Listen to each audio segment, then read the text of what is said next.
Hear the word of God as is written in John 15 to 21, one of the great miracles of Jesus' ministry. Therefore, when Jesus perceived that they were about to come and take him by force to make him king, he departed again to a mountain by himself, alone. And when evening came, his disciples went down to the sea, got into the boat, and went over the sea toward Capernaum. And it was now dark, and Jesus had not come to them. Then the sea arose because of a great wind was blowing.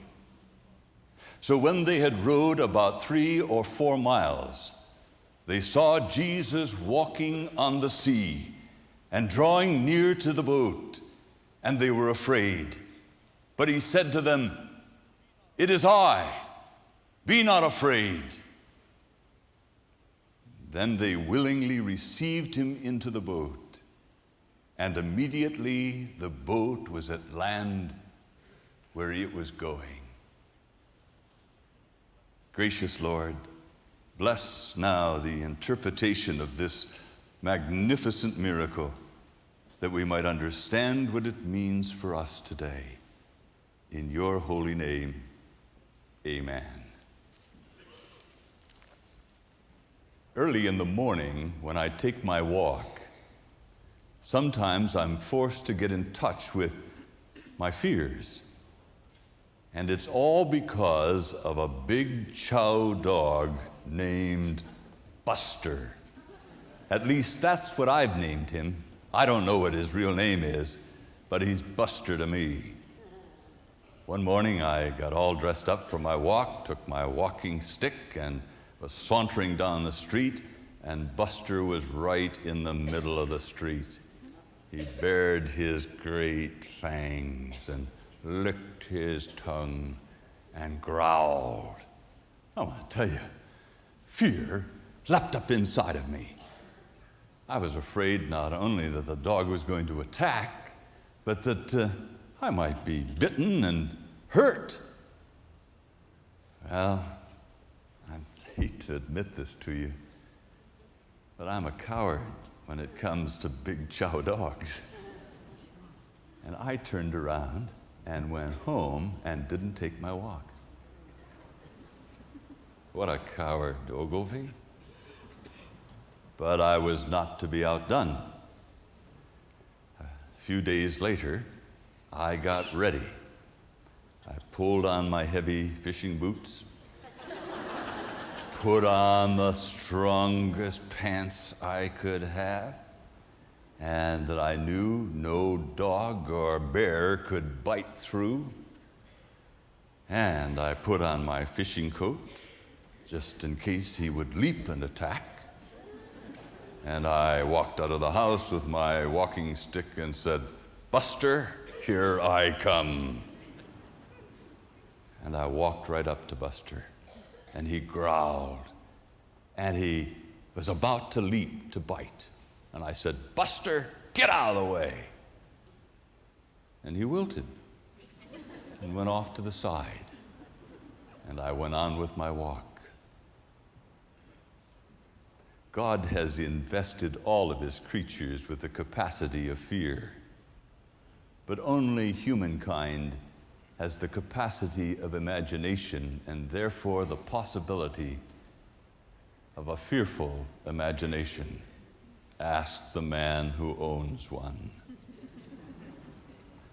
It's amazing how we can live with internal fears inside of us that rise up and command our thinking and our action and reaction. What makes you afraid? Oh, not just dogs in the road or people who seem to be problematical, but what are the deep fears? A man came to see me and he said, "I don't know what to do about it. I dream the same dream every night." He's 37 years old. He's a roaring success. He's got the world by the tail. He's in a position of power. He has lots of money. He has a VCR and a BMW, and he has SAD.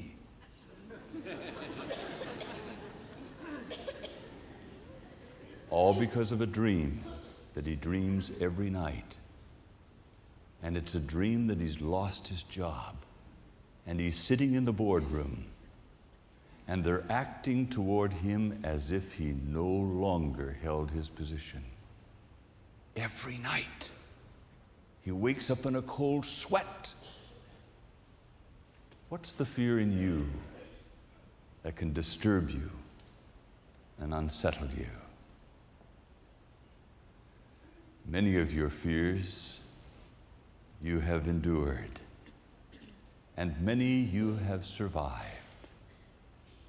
But the greatest problem of all is those that never arrived. But what about the ones that do? Life does have its storms.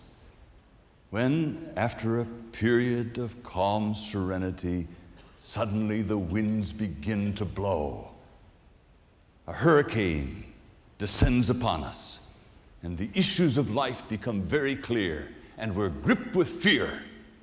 What does the future hold? Can I make it?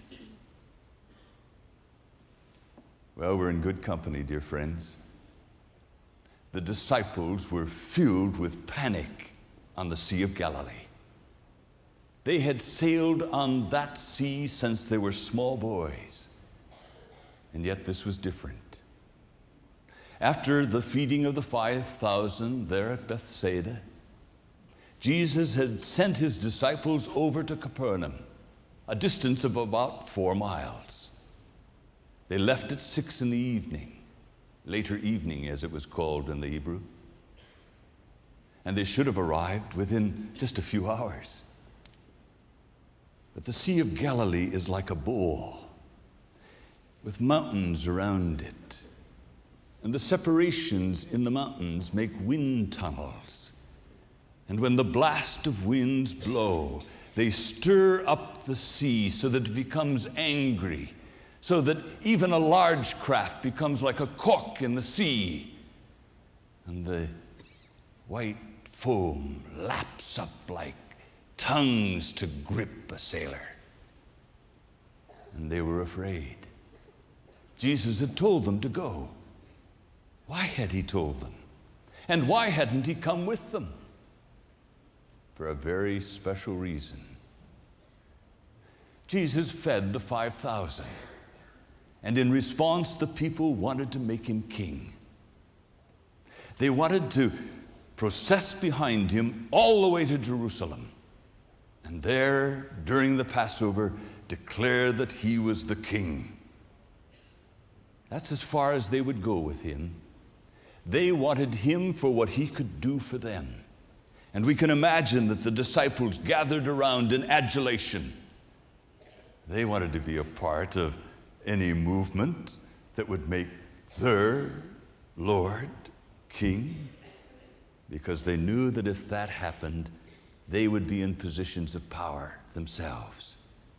They wanted Jesus for what he could do for them, rather than what he was guiding them to be in him. Jesus had to get his disciples away from that self-aggrandizing crowd. He had to separate them, get them alone, or otherwise all of the training that he was giving them would have been lost. And so he sent the crowd away, told the disciples to get into the boat and go across the sea. And he went up into the mountains, what we now know as the Golden Heights. It was Passover season, so the Paschal moon would have been out. And he sat there watching them on the sea. He also saw when the winds came blowing through the wind tunnel, stirring up the sea. And he watched them for 9 hours. 9 hours until the watch of the morning, which was between 3 and 4. They had started at 6. And And then, when they were about to sink, he came to them. He stepped into the sea. And that sea, which had been created by him, the eternal Logos, became as asphalt under his feet. And he strode across that sea until he reached the disciples. They had been rowing. No sail could move them. They had been rowing hour after hour. And in the midst of their fear, they looked up and they saw Jesus coming to them. "It is the Lord," they cried. The language means they screeched. "Ah, can it be?" And they invited him into the boat. The sea became calm, and they rowed to shore. This reveals 4 things about the way Jesus deals with fear. First of all, he allows us to get into situations in which we are forced to grow in our faith. How else can we interpret the story? If he sat up there on that mountainside and watched them and didn't come right away, what was the reason? He wanted those disciples to grow. You see, up to this point, they tried to control him and use him for their means. And he wanted them to know that they would always experience uncontrollable fear until their lives came under his control. During these weeks, we've been talking about the secret of getting control of your life. It is absolutely impossible to get control of irrational fear until Christ takes a hold of your life. And he allowed them to go through that experience so that they might be moved from a manipulative, divisive band of followers trying to use him to a group of obedient disciples who would know that as he created the seas, he could control the seas, and therefore he had the power to control their lives. And he's able to do the same for you and me. Jesus knows and understands. Secondly, Jesus delays until the right moment. As he watched them there, he knew what was taking place. He understood the fear that was gripping them. But at the right moment, he came to them. And then they realized that the one who had fed the 5,000 could feed the inner loneliness and anguish of their being. Mark's commentary on this particular passage in John is a very exciting one because he clearly states that the disciples had hardness of heart and they did not understand the breaking of the bread, the loaves. Now, when Jesus finished multiplying the loaves, he asked the disciples to gather up all that remained. There were 12 baskets full. Where were those baskets then? I believe that they were on the ship. Of course, if Jesus had told them to keep them, it's logical that they would have taken them on board and then climbed on board as they pushed off to head for Capernaum. Don't you see what that means? In the midst of the raging sea, they could look in front of them and see the 12 baskets. But within an hour or so, they had forgotten that Jesus took pieces of bread and fish and multiplied it and fed 5,000 people. And if he had done that, he ought to be able to control the sea. but they forgot. Oh, I wish God would help me forget some things, but to remember others. And how easily we forget the blessings of the past in the midst of the crises of the present. See, Jesus was working with those disciples. He was trying to bring them to the place where they would trust him unreservedly with their panic and with their fear. The words that Jesus spoke are the words that he speaks to each of us right now. For every one of us has some area of fear. Now, locate that. Get a hold of it. What is it for you? Now listen to what he said. It is I. Have no fear. Now, in the Greek, it is ego eimi. I am. Have no fear. And when Jesus spoke those words with authority, they meant, I am God with you, Yahweh. Have no fear. So, in the midst of the panic, on the sea and the storm of your life, the most important thing is not the circumstances, but that in the moment you look at the baskets and remember what he's done, and then look up and see him coming, and listen to him as he strides over those angry seas of your life.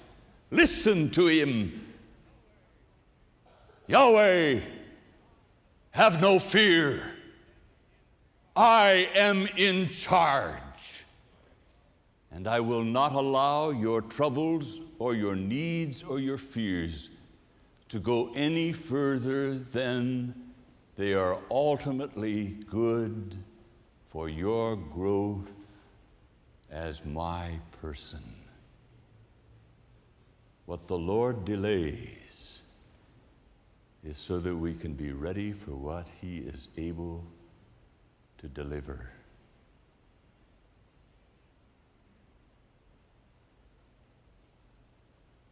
And he does. The minute those disciples took him on board, the seas were calmed, and they were able to row with ease, and they arrived at the other shore. Why did he allow those long hours of anguish? To bring them to the place that they might trust him and find in him the love that would cast out fear.